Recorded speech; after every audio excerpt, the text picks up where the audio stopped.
Banana slam jam.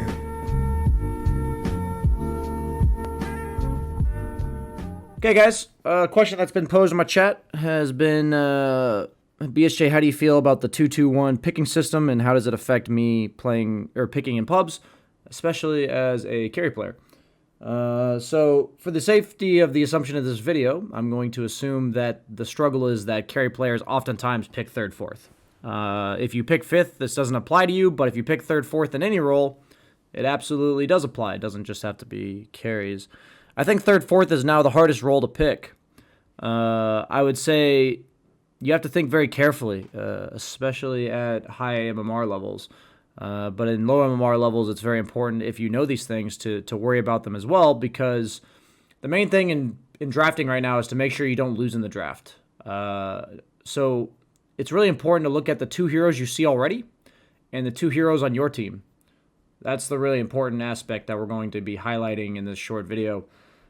So for instance, if I have an Oracle support that was picked already, I really need to pick a carry that benefits from having an Oracle support. If I just pick something that is good against their offlaner, for instance, say they pick their offlaner in the first two, then if it doesn't synergize well with the Oracle, I'm very vulnerable to just getting counterpicked in some other capacity, and then past the laning stage, I'm going to be having some issues. So generically, strong laners are usually the go-to, as well as heroes that are good against what you see, but also good with your hero. So like for instance, if I had an Oracle, I want to think of heroes that benefit from the save and stand their ground when they get Oracle ultied. These are things like Slark, these are things like Void, Terrorblade.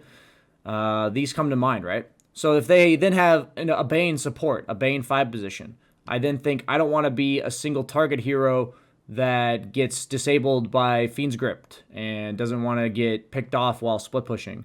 So I'd be leaning towards Terrorblade, maybe Slark in that case. But the whole idea is that I take the heroes that are good with Oracle and I compare them to the heroes that are good against what I currently see. Learning core to support matchups is super important for this. Something I didn't really start studying until the last year or two. Something you should start thinking about if you want to get better at Dota. Supports have a way of killing people. They have a way of saving people. They have a way that they want to play Dota, just like carries and offlaners and such do.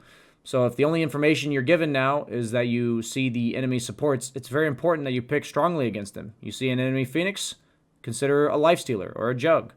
You know, you don't want to pick heroes that are bad against Phoenix. That's something where if you pick a hero that's bad against what's already there, then you are vulnerable to counter-picking yourself at the same time as somebody else on the opponent team, and also being basically countered by 2 or 3 heroes in the game, which makes it really hard because you'll be countered by that support, you could potentially be countered by the core that you're picking at the same time as, and you'll probably be countered by the absolute last pick. Another thing that you need to start thinking about is, since I'm telling you to start thinking about your own synergies, you need to think about the opponent's synergies. For instance, like in this meta, if the enemy team picks Phoenix, it's very likely their carry will pick Void. Like, that's a very likely occurrence. So if I want to pick Void, meaning I think it's okay against Phoenix and it goes okay with my lineup, it's a strong hero in the meta, I can consider picking it myself for the potential deny pick. I need to consider what else they may pick. I need to consider, if they're going to pick Void, what would I want to play against it? There's nothing to pick. Probably have to pick Void there. Like, if you don't want to have a chance to just lose in the draft. It's like if you see a Phoenix and the only options that feel good are Lifestealer, Jug, or Void, knowing that Lifestealer and Jug get countered by Void means that if you pick one of those two and they pick Void, you probably lost the game.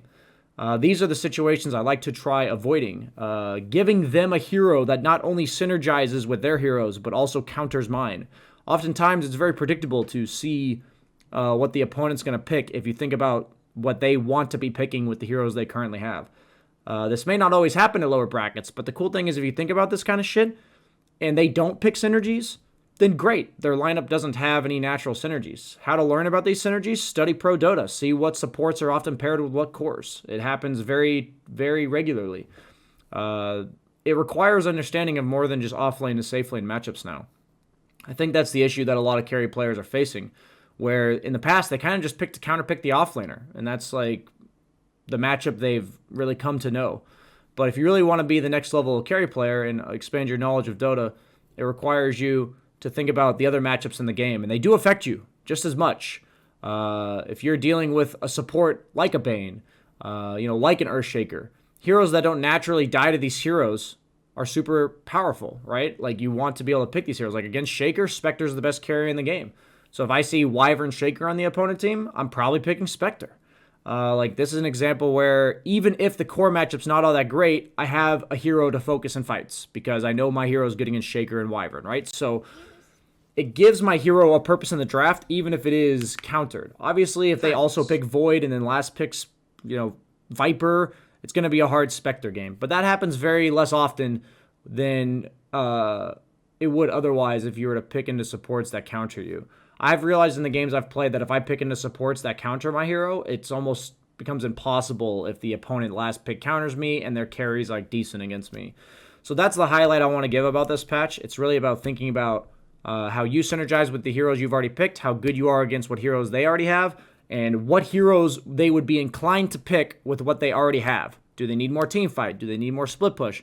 Starting to guess what the opponent's going to pick will really help you get better at drafting, and you'll be able to avoid cases where they get the dream pick. And that's the kind of situation where if the opponent doesn't think like this, you're going to have some drafts where you just get the dream pick, and you're probably going to win the game most of the time based on the fact that you won the draft there.